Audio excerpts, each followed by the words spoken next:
मुझे पता था कि वह 35 साल का शादीशुदा आदमी है जो 2 बच्चों का बाप भी है।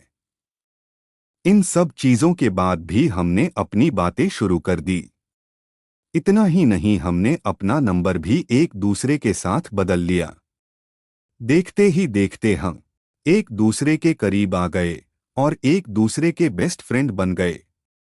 फेसबुक पर हम एक दूसरे के साथ बहुत ज्यादा बातें करने लगे और सोशल मीडिया पर ज्यादा से ज्यादा समय बिताने लगे। दूसरी ओर उस आदमी को लगने लगा कि हमारे करीब आने से, इतनी बातें करने से वह अपनी बीवी से दूर जा रहा है। वह अपने बच्चों के साथ दूसरे स्टेट में रहती थी।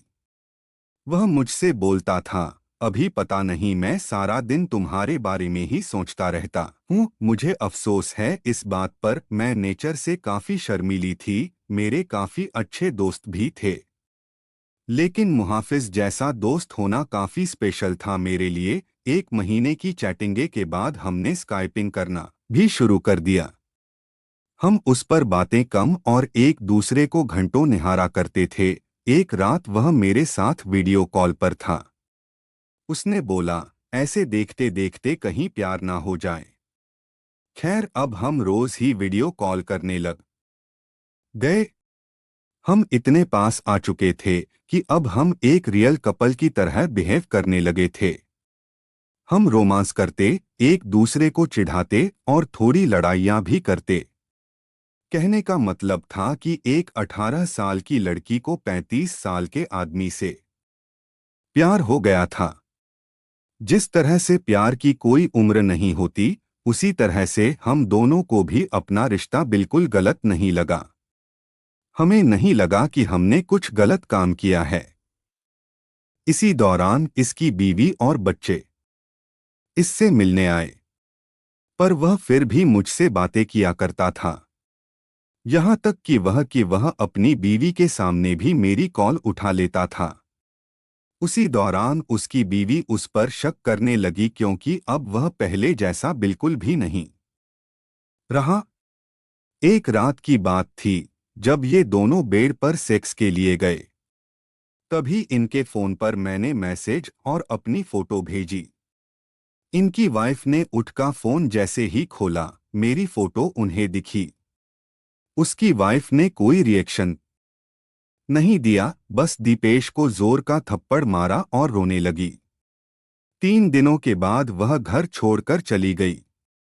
मुझे उसकी वाइफ के लिए काफी बुरा लगा, इसलिए मैंने उससे कई दिनों तक बातचीत बंद कर दी। उसकी वाइफ के जाने के बाद हम फिर से मिले और हमने लॉन्ग ड्राइव पर जाने का प्लान बनाया। उसी शाम उसने मुझे प्रपोज किया, मुझे सिर्फ तुम ही चाहिए और कुछ नहीं। अपनी जवानी में मैं काफी सारी लड़कियों से मिला, पर तुम ही एक ऐसी लड़की हो जिसने मेरा दिल चुराया है। वहां कुछ देर के लिए शांति छा गई। फिर उसने मुझे आई लव यू बोला। उसकी आंखों में आंसू थे। हम एक दूसरे को किस करना चाहते थे, गले लगना चाहते थे। दूसरे दिन मुझे एक मैसेज मिला जिसमें उसने लिखा था, हे डार्लिंग, आई लव यू, लेकिन मेरा परिवार भी है, मेरी कुछ ड्यूटीज भी हैं। यह मेरा तुमको आखिरी मैसेज है। मुझे प्लीज कॉल या टेक्स्ट मत करना, मैं तुम्हें ब्लॉक कर रहा हूं। मुझे ऐसा लगा कि मानो मैं शादी के बाद विधवा बन गई हूं। मैं बुरी तरह से टूट चुकी थी, काफी परेशान थी।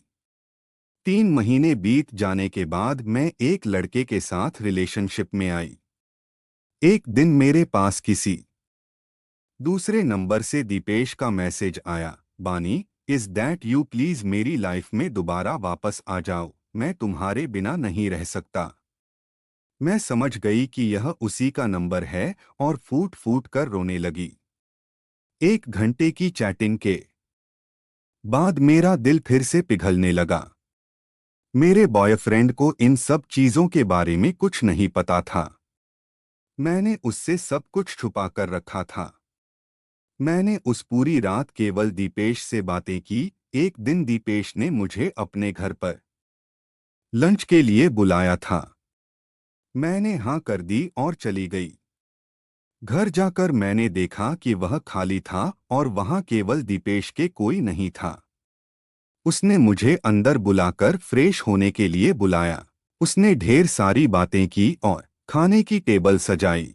मेरे लिए यह सब नया था। मैं केवल इधर उधर देख रही थी। तभी अचानक मैं जैसे ही पीछे मुड़ी, उसके होंठ मेरे होंठों पर थे।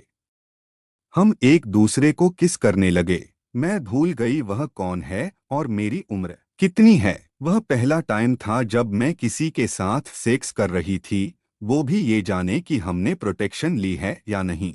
तभी मुझे दर्द का एहसास हुआ और मैंने अपनी वर्जिनिटी उसे दे दी जिससे मैं बेहद प्यार करती थी। मैं उसी दर्द भरी हालत में घर वापस आ गई। दूसरे दिन मुझे काफी अच्छा महसूस हो रहा था। अब मुझे पूरी तरह से एहसास हो चुका था कि वह मुझे कभी नहीं छोड़ेगा।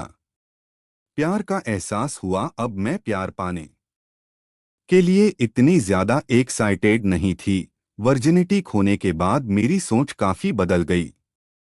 मैं एक औरत बन चुकी थी। उस दिन मुझे पता चल चुका था कि प्यार का असली मायना क्या होता है। एक दिन मैंने अपनी फीलिंग्स के बारे में दीपेश को बताया और बोला कि मुझे हमेशा के लिए छोड़ दे। उसने कहा कि कोशिश करेगा। धीरे धीरे दीपेश का नाम मेरी जिंदगी से मिटता चला गया। उसकी वजह से मैं 6 बार प्रेग्नेंट हुई और फिर मैंने फैसला किया कि मैंने अपने कजिन से शादी कर ली। तो बताओ दोस्तों, कैसी लगी आपको मेरी कहानी? पसंद आई है तो लाइक करो, चैनल को सब्सक्राइब करो।